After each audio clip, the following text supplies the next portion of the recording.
Yan, hello po sa ating lahat. Ako po si Harvey Earl Turingan Kalimag, RN. Isa po akong graduate from St. Paul University, Philippines. I'm 22 years old po and I graduated cum laude po with a degree Bachelor of Science in Nursing. A little background, I was also the president of our Polonian Student Nurses Organization of our college po. Mm. Sir, ito po siyempre pagdating ho sa mga examinations, I know and I believe na pinaghahandaan po talaga yan. Pero kayo po mismo, paano po ninyo pinaghandaan? Ito nga pong naturang example. Oo nga po 'no.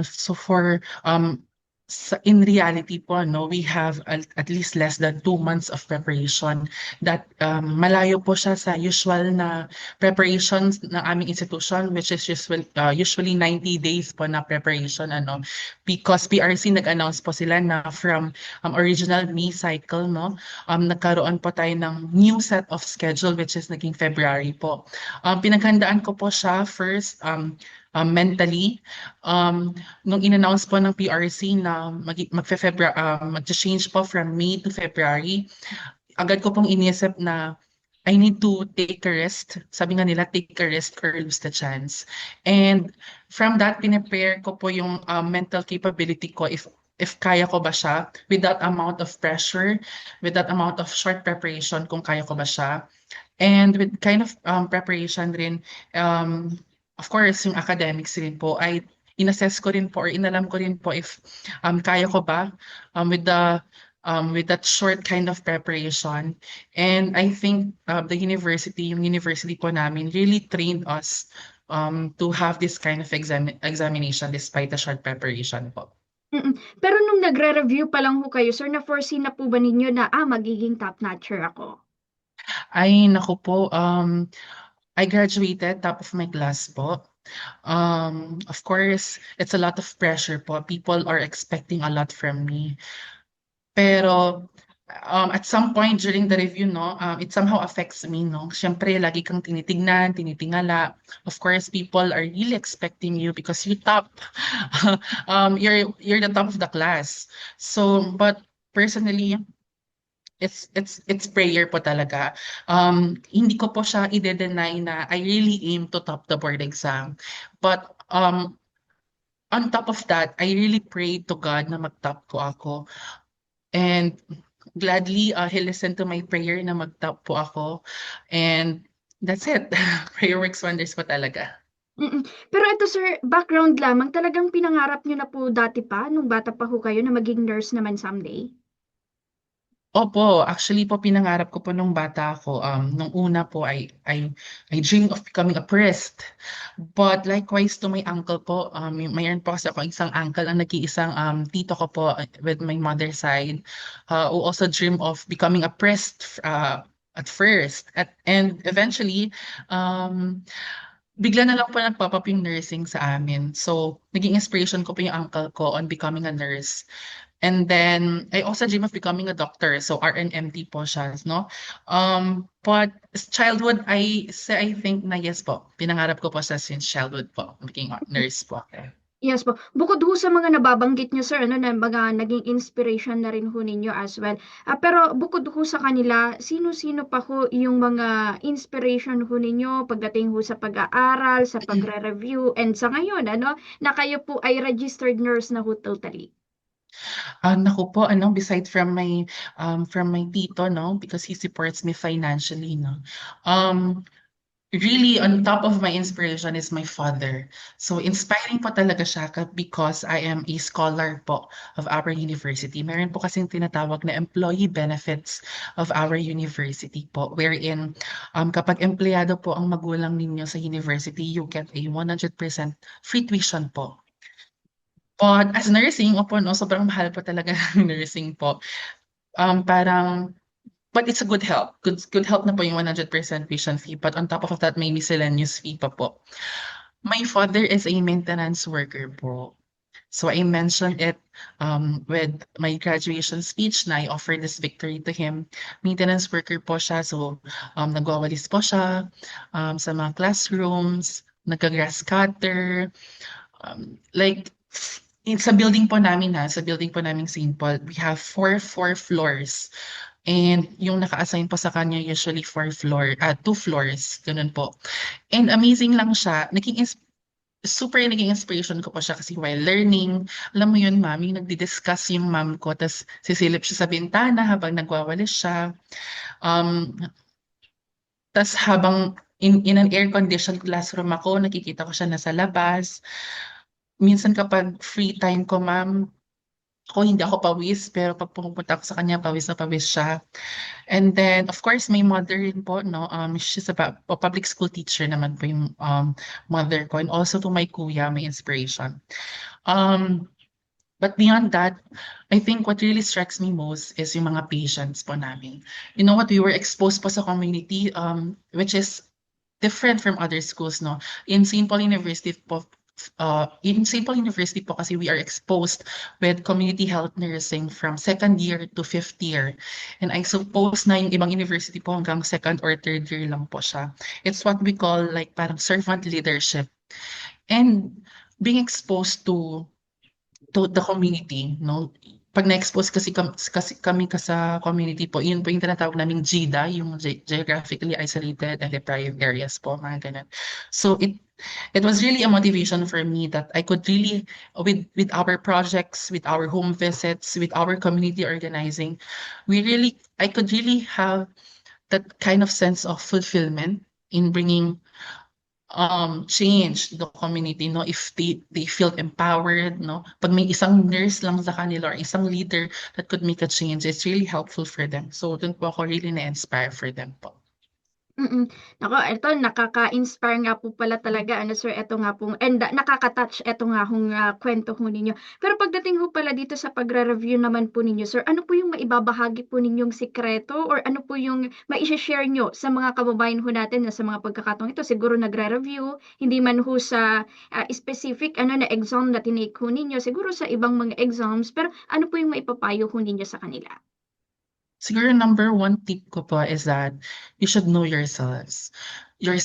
Kasi po, for me, during my review po, parang I see a lot of my batchmates cramming, not to compare po, pero this is what I really feel during those times na they were having sleepless nights as in po. Kasi our review schedule po is from 8 to 5 p.m. Usually nag-extend po kami from 7 p.m. Usually they sleep po around 3 a.m. They really extend. And ako po, I get to sleep at around 12 p.m. So, in those times, I question myself na parang I compare my progress to others. So, I think yung tip ko lang is know yourself. You cannot compare your journey to others. Ako po kasi kilala ko yung self ko. If hindi naman po siya like somewhat mayabang, but I know where I should put a lot of effort. Alam ko kung saan kailangan ako magbibigay ng effort. Kaya nga po, if a lot of are asking, you should know your strengths and weaknesses. Kasi during those times, meron yung strength na hindi kampante yun eh, parang alam ko na 'to, gano'n. It's somehow of a strategy na parang alam ko na 'to. So magfo-focus ako sa mga concepts na hindi ko pa alam. And I think, more to that is rest. I think that's the most important one, is to rest and to never compare your journey to others. We have different journey. Yung rest po kasi for me, I can say meron akong 6 to 7 hours of sleep. On top of that, kapag mga review session po namin, nakakaidlip pa po ako. Because rest is productive, sabi nga po nila. And yes, that is true. Kasi nag-aaral kami from 8 a.m. to 5 p.m. ma'am eh. And sabi nila, rest is the only way that your brain would process the information you have learned all throughout the day. So give some space for your brain to process kung anong naaral mo. Yun lang po. And prayers, of course. Prayer works wonders po talaga. And believe in yourself. Believe.